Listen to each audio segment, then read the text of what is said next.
On this episode of the Pellet Grill Master Class, we're having a sausage party.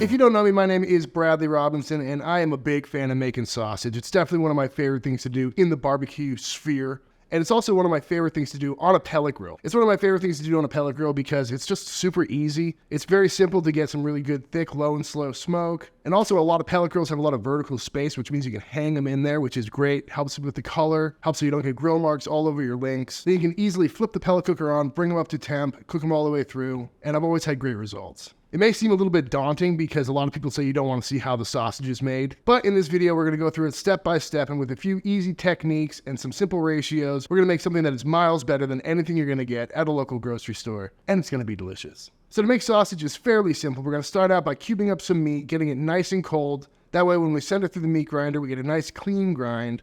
Then we're going to add our spices, our liquid component.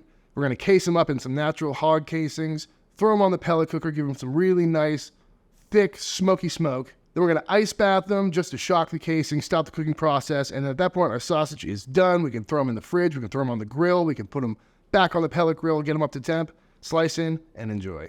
Today we're making a Texas classic sausage, the Jalapeño Cheddar link.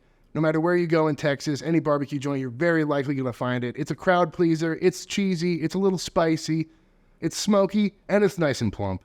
And it's definitely one of my favorite bites. So before we fire up the pits, we need to get everything made, and that starts out by cubing up our meat. We're going to bust out some beef and some pork belly and get that all sliced up and ready to get ground up and cased. When it comes to making sausage, you can do pretty much whatever you like as far as meat is concerned. I've made some really good turkey sausages, chicken sausages. You can go all beef, all pork, but what you're going to find in Texas a lot of time is mainly beef with a little bit of pork, and that's because they use what's left over. You know, typically you're going to see a lot of brisket trim and some trim from the ribs.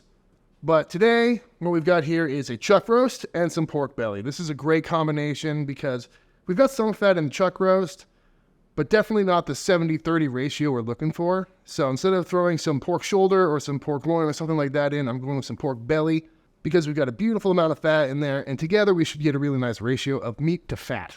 So first thing we need to do is get this all cubed up. We're making a 5-pound batch today. So we're going to cut up this into little squares as well as this. And that way it fits through our meat grinder, which has a hole about that big. And then we're going to pop it in the freezer so it's nice and cold because we really want to have a nice clean grind, because especially with these really fatty cuts that are sitting out of room temp, if we send them through the meat grinder when they're warm, this fat could kind of smear and clog things up and it just wouldn't be pretty. So we're going to start out by cutting up this chuck roast here. Again, any cut of beef will work. Brisket works really well. Chuck works really well. I suppose you could go fancier, use some short rib or some sirloin or something, but we're making sausage here, you know. It's a great way to get rid of some of the lesser cuts. And if you wanted to be real scientific about this, you could get some lean meat and some fat and kind of separate them and dial in your ratio perfectly to get a 80-20, 70-30 ratio.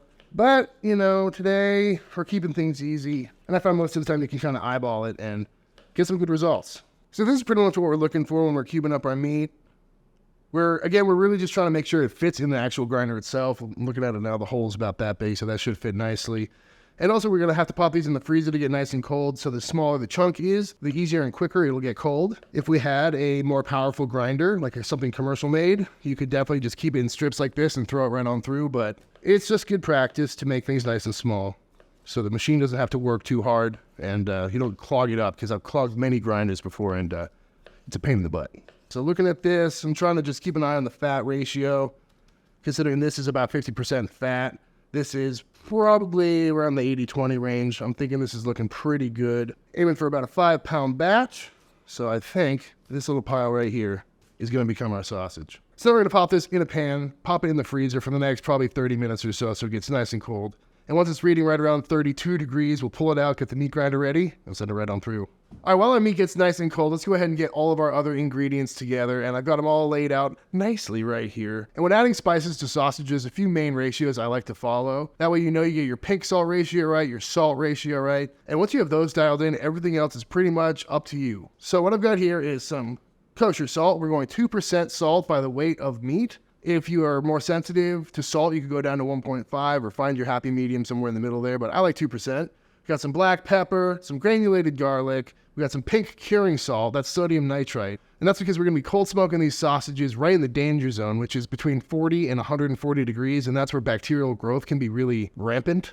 The pink salt will just stave away any bad bacteria. It will also give it that nice red hue that sausage is known for and that kind of cured flavor. Over here, I've got some dry milk powder. That's going to be our sausage binder. And what that does is helps retain moisture, add some protein to the sausage, and it really just helps it stay extra nice and plump and make sure nothing juices out or gets too crumbly on us. There's plenty of binders if you don't like milk. There's soy-based. You can use breadcrumbs. There's a carrot-based binder. You can do your research on that. There's plenty of stuff out there. And then over here, I've got some sodium erythorbate, and that is a cure accelerator. And that's because using pink curing salt, you need to let this affect the meat for about 12 hours for it to really do its work. But because we're shooting this today, and I don't want to wait till tomorrow to cook these sausages, I'm going to add sodium erythorbate. Very small amount. It's about a half teaspoon per 5-pound batch. So the sodium erythorbate is just going to make the curing process happen immediately instead of over the course of 12 hours. Other ingredients we've got is some jalapenos because we're making a jalapeno cheddar sausage. And I've got some high-temp cheddar cheese right here. And this is something I get from thesausagemaker.com. Any sausage supply store will have it. And it's a cheese that won't melt out on you.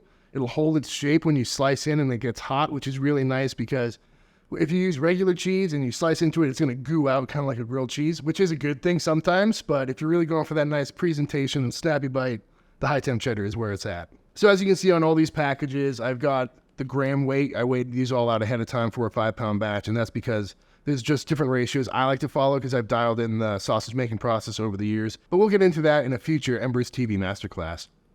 All right, let's get this all mixed together. Kosher salt. Some black pepper, granulated garlic. You could go fresh garlic. A lot of people really like that. But if you've ever had a sausage that kind of stays with you all day long, you keep burping it up, a lot of time that's because there's too much fresh garlic in there. Going with our pink curing salt. That's 0.25% for the folks keeping score at home. Going with our milk powder. Anywhere between 2 and 4% of the weight of your meat. Milk powder. I like to go 4%. Our cure accelerator. And they also brought some jalapeno powder, which is something you can use if you're in a place that you may not be able to find jalapenos, like Utah. But we found these, so I'm not going to add this. And before we mix this up, let's go ahead and add something a little extra. Some jalapeno ranch seasoning from Woodfire and Whiskey. We're gonna just go with our feelings on this one. Ooh. Ooh. All right. Beautiful.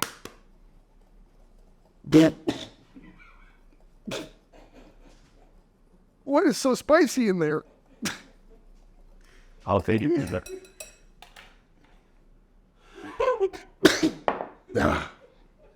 And there we go. That's all we need. Now that our spices are all put together, we got our last two ingredients here, which is the cheddar cheese, which we already talked about. It's a high-temp cheddar. And the main reason I really like this is because it's already nicely cubed up. Because if you ever make a 100-pound batch of sausage and you have to hand cube a bunch of cheese, it can be a tedious process. So, very nice. And we're also going to add in these beautiful jalapenos. But before we do that, I'm going to snip all the tips off. And that is pretty much all the prep we need to do while we wait for that meat to chill down, because we're going to send these jalapenos through the meat grinder with the meat, which will dice them up for us and evenly disperse it throughout the sausage. So now we're going to keep an eye on that meat and the sausage. We definitely don't want to get it too cold because then it'll get really hard and again clog up the grinder. So we'll check in probably about 20 minutes. All right, it's been about 35 minutes or so. This meat is looking nice and chill, still a little bit malleable. So not going to clog anything up. It's not too hard or anything like that. Nice and cold. So now all we need to do is send it through the grinder. This is a kind of a mid-tier grinder. It's not quite the commercial grade you're going to see in restaurants, but it's also not like a food processor or a stand mixer attachment for KitchenAid. Both are great options for the beginner sausage maker, but I highly recommend investing in a good quality meat grinder because making burgers, making sausage, it's all fun.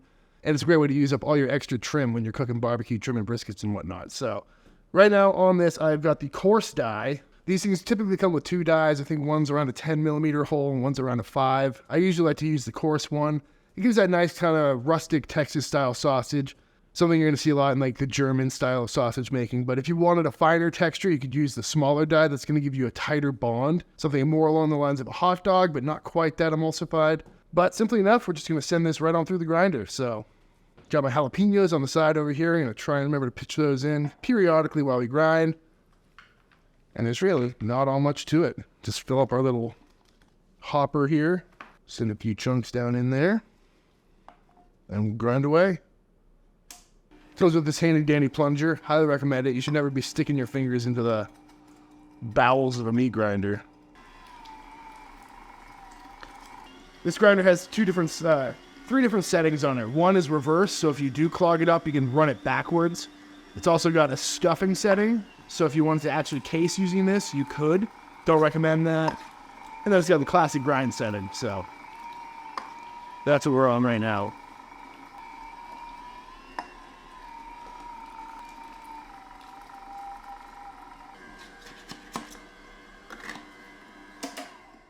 Alrighty, and there it is, beautifully ground up. As you can see, it's got this kind of crumbly, pebbly-like texture to it, which is exactly what we're looking for. That means we know we got a really clean grind and nothing got too smeared.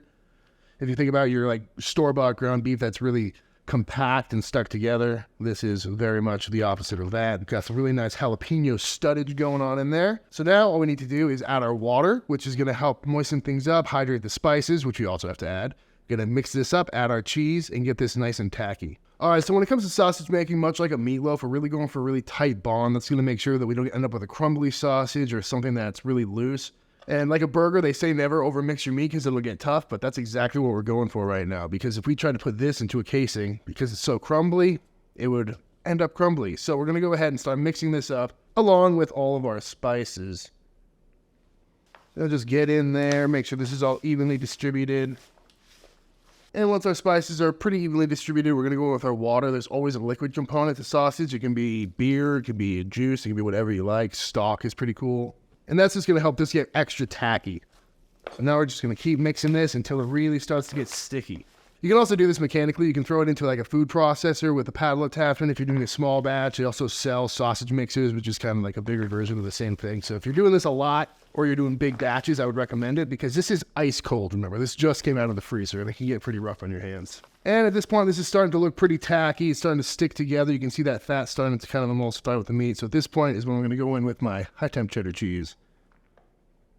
I like to do about 20% of the cheese, which will make a very cheesy sausage. And now we're just going to continue to mix this up till it's really sticky, really tacky. When I pick up a ball, it should stick to my hand. And then we will have a nice bind on this sausage. And we'll be ready to case it up.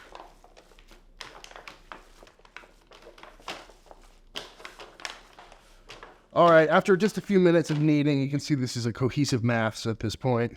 Looking very nice, smelling good, definitely starting to smell like sausage. Pick up a ball, should be nice and sticky like that. And that's how you know you're done. So now we need to pop this into the caser, get our hog casings ready, and get these links made. So this is a sausage stuffer, pretty average. You're going to see these made by a bunch of different brands. They all work very well. It's a pretty simple concept. You spin this thing, it drives this piston down, forcing the meat out of the tube. And if you're new to sausage making, I would get this first. You know, there's definitely ways you can get around without having a meat grinder. You can pulse it in a food processor. If you have a stand mixer, you could get the grinder attachment for that. But casing is really hard to do any other way without a designated piece of equipment like this. So first thing we need to do is fill this up. Grab a couple of small balls, put these in there. We really want to pack them in there so there's very little air pockets because that'll balloon up our hog casings here in a little bit. And depending on how much sausage you make, they make these in various sizes. This is a 5-pound stuffer, which is perfect for this 5-pound batch. But they also make 10 and 20-pound stuffers if you're planning on processing a whole deer or something like that. Will it all fit? Just barely. And now into the machine we go. And start cranking down. And there it goes. And now we got to talk about hog casings. When it comes to casings for your sausage, there's a whole world of options. You can get synthetic casings, you can get sheep casings, collagen casings. But the most common one you're going to find is hog casings, which is what I got here. These are the natural casings from a hog, cleaned out intestines. Kind of gross, but you can find these pretty easily. They sell them on Amazon. You can get them at your local grocery store for the most part. But I usually just go to a butcher or an online sausage retailer because getting a high-quality sausage casing is just going to make life a lot easier. So I got to find the end of this bad boy. I've had these soaking in warm water for the last 30 minutes or so, and that's because these come packed in salt. That's how they stay preserved. So you really got to rinse them out. I like to send some water through and flush them out a bit, which will bring them back to life. But what I like to do is find the end, send a little bit of water through it. That's just going to help open it up, flush it out one last time, and make it slide onto the horn a little bit easier. And now we stroke away, because stuffing is one of the hardest parts of sausage making to get right. But after a while, you get the hang of it, because you want to stuff these as firm as possible without popping the casing, because these will pop pretty easily. And if you're new to sausage making, that is the most frustrating part to learn, is that proper amount of tension. Casing this size should be more than enough for our 5-pound batch. Casing is on, put a nice little knot at the end. I'm going to go ahead and snip the tip off. And now it's time to begin the casing process. So as far as casing goes, we're simply enough just going to crank down on this and make some nice links. You can make big horseshoe links. You can make one big rope. There's plenty of different ways to go about it. What I like to do and what I suggest for the beginner is go link by link. That way you can make sure each link is nice and plump, nice and tight, and just kind of take your time with it. Really make sure that you're getting consistent sausages. So if we were to just let this go like that, you can see that that is not a good looking sausage. It's full of air pockets. It's super just crumbly and not plump at all. So what we want to do is, as this is coming out, put some pressure on the casing. That way we can really control how full this sausage casing is getting. So I'm going to go for about, I don't know, 5-6 inch length like that, looking nice and plump. I'm just going to go ahead and twist that off. Got a nice plump sausage, and we're just going to continue this process. Again, finding that balance of how much pressure to put on this without popping it, because too much pressure on this will fill this up too quickly and it'll burst. Another link done. We're just going to twist this. We want to twist this one in the opposite direction. That way we don't undo the tie that we just did. And simply enough, we're just going to continue. Fill these up nice and plump. You can do C-links, like I mentioned. You can do one big rope and link this at the end. A lot of people really like to do that. That's a very fast way about going about it. You know, one thin rope and then just build up. But this is my favorite way to go about it. That way, if I pop one, it's not in the middle of a big chain of sausages. And because we're hanging these in a pellet grill, I'm going to do these in batches of 4. That way, when they're hanging, they don't go too far down. Give that a nice little twist. Snip this end off. We'll tie it off so the meat doesn't come spilling out. Snip off the extra. And what I like to do is take these 2 in the middle, cross them over, give them a twist like that. Maybe another one. Throw this one through the middle like that. And now we've got your classic looking quad link of sausage ready to go. And this gives us a really great hanging point in the smoker. We'll put a little clamp right here. Very beautiful stuff. So looking at these are some really nice looking sausages. They're really nice and plump when I squeeze them like this. There's no major indents on there, but they're not overstuffed where they have burst. We did have a little burst right here, but I don't think that's from pressure. I think that's from a natural hole in the casing, which is pretty small, so nothing blew out, which is great. So that's still very much usable. And this is pretty much what you're looking for with a sausage, you know. It takes a little bit of practice getting that pressure down and getting these all the same size and all that good stuff. But really, there's not all that much to it. And you can see the cheese in there, see the jalapenos. Now what we need to do is repeat the process. So when it comes to smoking your sausage, there's plenty of different paths you can take. Today we're going to go with a cold smoke, which is a very popular thing to do, and that means we're going to keep the temperatures under 150 degrees, because anything above that is when the fat will start rendering, and we don't want to have that because then it'll cook too fast. And you know, a sausage link itself from raw to cooked will take, 20 minutes at 250 or something like that. So in order to get some more color and more smoke flavor on it, we're going to be cold smoking really low and slow with as heavy a smoke as we can get. You can do that with logs, you can do that with wood chips. I really like the pellet grill for it. At home, I often use a pellet tube. You can light that up and you have a solid 5 hours of really heavy smoke that adds some really great flavor and color to your links. But today we got the Camp Chef XXL Pro, which has the little firebox in it, just like the Woodwind Pro does. So we're going to fire this thing up with some pellets, put some wood chips in the fire basket, and once those are lit, we'll kill the heat from the pellets, turn the auger off, but keep the fan blowing, and that'll keep those wood chips ignited. We can keep on adding wood chips to keep the smoke rolling for as long as we want. I think we're going to go for 2, 3, maybe 4 hours, but really it's all about getting that nice color and some really good smoky flavor on these sausages. So this pit is already burned out, ready to cook on. We got this full of some naughty wood plum pellets, and we are going to just fire this thing up probably to about 250 degrees. And while it catches, we're going to go ahead and load up the firebox with some cherry wood. Beautiful sized chunks. A lot of the chunks I get are way too big. I'm going to start out with some of these really small pieces just so they light up quicker because the heat is coming from the pellets on the bottom. So if we start out with some really big chunks, it may smolder a little bit too much and not light up as quickly. Now we got our wood loaded in. We're just going to shut this down and wait for some heavy smoke to start billowing. All right, as you can see, we've got plenty of smoke coming out of this thing. Our sausages are looking beautiful, and as you may be able to tell, I put these on some little stainless steel hooks, and that is just because we're going to hang these in there. I also had them hanging in the house while we got this thing fired up, so they're looking a little bit drier, and they're starting to change color a little bit from the seasoning and the pink salt and all that. And if you really wanted to, you could let these hang in the fridge or at room temp overnight if you're using pink curing salt. That'll dry out the casings even more, giving you a really snappy bite. But for a classic sausage, these are ready to go on.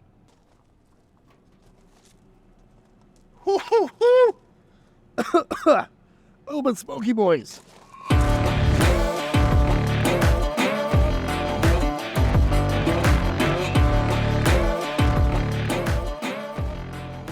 So as you can see, we've got a whole bunch of smoke coming out of this thing, and that's exactly what we're after. You know, dirty smoke is your friend when cold smoking sausages. It's really going to speed up the process and add a bunch of color to these links, and of course, some lovely smoke flavor. I've got these hanging in there on the top rack, which is a really cool way to go about it because you're going to get smoke all the way around each link. You can also put these flat on a grate, which is a great way to fill this thing completely up with sausage. Also, some grills have sausage attachments available for hanging specifically, whether that's a rod that goes in there or some hooks that come with it. Either way, we're going to let these smoke away as low as possible. Right now we're looking at about 150 degrees, which is the max we want to get, but luckily the temperature is going down, and we'll check back in when they're looking nice and red and nice and smoked. All right, here we are 5 hours into the smoke. As you can see, they've got some really nice red color to them, looking nice. You got a little bit of grease on the outside, but they're still nice and plump, which means we know that none of the grease or moisture is leaking out of these guys. And I gotta say, they're smelling fantastic. They're looking great, but we're not quite done yet because these are still probably 120, 130 degrees on the inside. So we need to cook them up to temp. So what I'm gonna do now is hang this back in with all of its brethren. We're gonna crank the temps on the pellet cooker up to probably around 250 degrees. And then we're gonna monitor the internal temp of these sausages until we get an internal temp of 150 degrees. And at that point, these are cured, they are smoked, they are cooked up to 150, so they're pretty much bacon for all intents and purposes. You know, they're not raw, but you still want to cook them a little bit further. But we'll deal with that at the end. So right now, this is going back on, and when we come back, we'll toss them in an ice bath, and then the sausage making process is done. So after just about an hour on the smoker, these things are looking absolutely beautiful. You can tell we got some really nice color, some really great glistening on there. Those casings have cooked nicely. They're looking nice and tight, and the meat is cooked all the way through to 150 degrees. So now what we need to do is pop these into an ice bath. So simply enough, into the water bath we go. What this is going to do is halt the cooking process immediately because we don't want these to carry over and overcook. That'll cause them to burst. That'll cause the fat to render out, the casing to get kind of chewy. So here we go to rapidly cool these down. Again, shrink up the casing, just make everything nice and plump. And we're going to let these chill out in the water for about 5 minutes or so, just to make sure that they're nice and cold.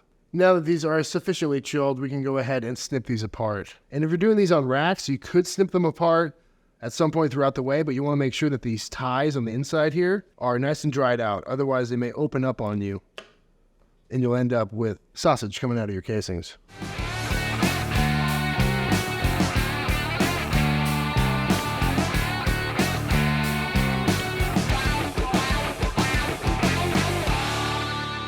So at this point, our sausages are completely done. They are fully cooked, fully smoked, looking nice and plump. We got nothing bursting out the sides.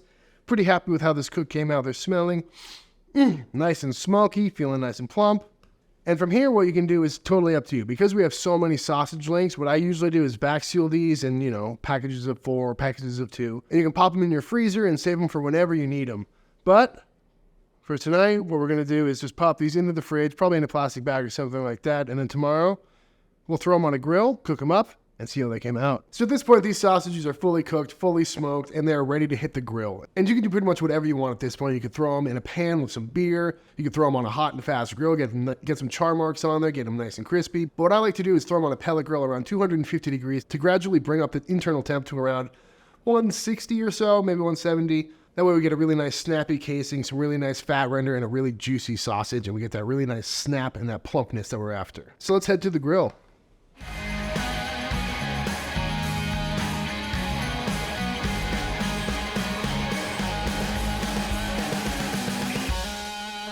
All right, folks.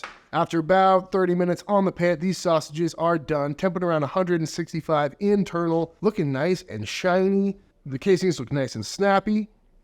And it smells incredibly smoky. So we've left these rest for about 5-10 minutes, and I think it's time to slice in and see how they came out. Looking nice and cheesy. Take a nice little center cut here.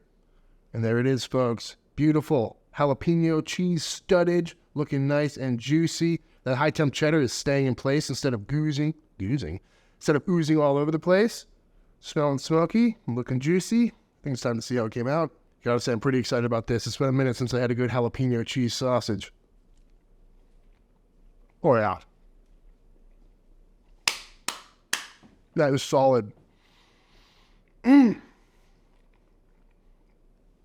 Very cheesy. The texture is perfect. The bind on that link is great. Nothing's crumbling. There's not a bunch of juice pouring out either. That's that binder in action. It's got that perfect level of heat for me where you can taste it, but it's not going to blow you out. And nice and juicy, nice and smoky. Pretty happy with this. That was really good. Casing is nice and snappy. When I eat it, it's not chewy at all. But the true test of a good sausage is the snap test. So we're going to bust this in half and see how it sounds. Ooh. Nice and juicy. Beautiful sound on that. I mean, just look at that. So creamy. So cheesy. So juicy. Beautiful. It's like eating a carrot. Oh, that is so good. Boys, you got to try this. Now, as much as I'd love to eat all of these by myself, it's not a sausage party until we get the boys up here. Oh, boys. All right. Let's try them out. All right, my name is Stanley Robinson here.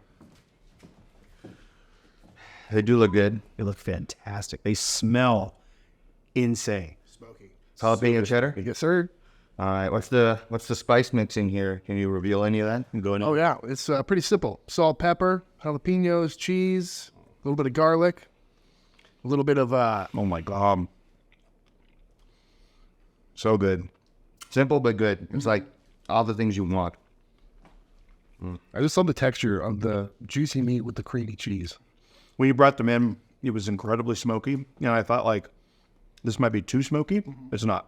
It's perfect. Well done. Well, you got a ton of smoke on that pit, though. Oh, yeah. It's impressive. Yeah, I mean, these are super dark. You can tell there's a lot of smoke on them. There. Well done. Look at these, man. Cheers. Cheers, boys. There we go. Oh, my God. Wow. Squirted me. Got me in the eye. It's so good. That is an occupational hazard. Yeah. This is delicious. Thank you. Yeah. Well done. Off a pellet grill, too. Nice and smoky. Can't go wrong. All right. Thank you, Chad. What's the meat blend? Thank you, Brad. Beef and pork. Yeah, what ratio? And probably 20% pork. Brad, extremely well done. Comparing this to sausages that I could get at any local barbecue place near me, these are night and day better, and it's cooked on backyard equipment with a relatively simple recipe. So you guys owe it to yourself to get out there and try this. I mean, incredible, and I hope you guys can hear the snap. So good, man. Nice work. Appreciate it. Thank you. All right, John, that's going to do it. That is how to make some really easy backyard sausage. I know there's a lot of steps involved, but really anyone can do this. It takes a little bit of practice to get some of these techniques down.